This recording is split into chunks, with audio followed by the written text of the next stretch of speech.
پھر دوسری یہاں اہم بات، بہت اہم بات ہے کہ علامہ کا لفظ 2 دفعہ استعمال ہوا، ایک دفعہ قرآن کے لیے، دوسری دفعہ بیان کے لیے، یعنی دونوں میں اللہ تعالیٰ خود معلم ہے۔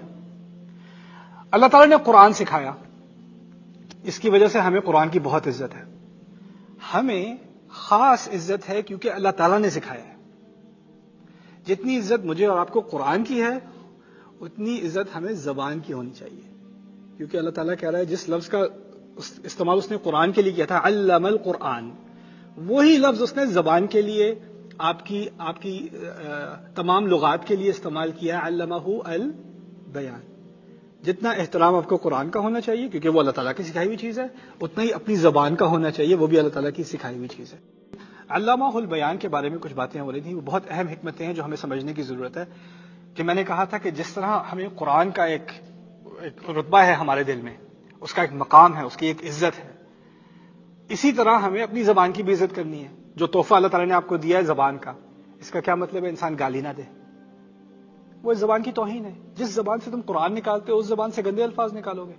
جو زبان تمہیں اس لیے دی گئی تھی کہ ایک دن تم قرآن خود پڑھ سکو، خود سن سکو اور کسی اور کو سنا سکو، خدا کا اپنا کلام، اس زبان کا کچھ احتیاط کرو، اس کا کچھ اہتمام کرو۔ اسی لیے اللہ تعالیٰ کہتے ہیں بئس الاسم الفسوق بعد الایمان، گندا لفظ تو ایمان ہونے کے بعد ہی برا ہے۔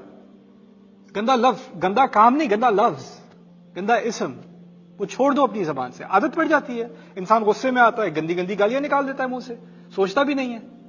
اللہ تعالیٰ فرما رہے ہیں کہ یہ بھی ایک پہلے بھی کہا تھا نا کہ انسان دوسرے انسان کو تکلیف دینے کے لیے پٹائی کم، الفاظ زیادہ تکلیف دہ ہوتے ہیں۔ تو اب زبان صاف کر رہا ہے انسان، تکلیف دینے والے الفاظ استعمال نہیں کر رہا، گندے الفاظ استعمال نہیں کر رہا۔ قرآن نے وہ الفاظ دیے جو انسان کو پاک کرتا ہے، تو انسان کے الفاظ خود پاک ہوتے چلے جانے چاہیے۔ اس کو برے لفظ برے لگنے لگے، ان سے وہ ہٹنے لگے، اس کا انسان کے دل پر ڈائریکٹ اثر پڑتا ہے۔ پتہ ہے اگر آپ وہ لفظ بولنا چھوڑ دیں، آپ نوٹس کریں گے کہ آپ کا غصہ بھی کم ہو گیا ہے، آپ نوٹس کریں گے آپ کی ڈپریشن بھی کم ہو گئی ہے۔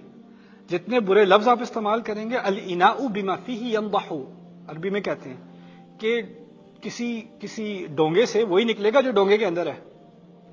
کہتے ہیں کہ زبان دل سے جڑی ہوئی ہے، اگر دل میں گند ہے تو زبان سے بھی کیا نکلے گا؟ گند۔ اگر گند نکلنا بند ہو گیا اس کا مطلب ہے دل میں گند بھی ختم ہو رہا ہے، نکل رہا ہے۔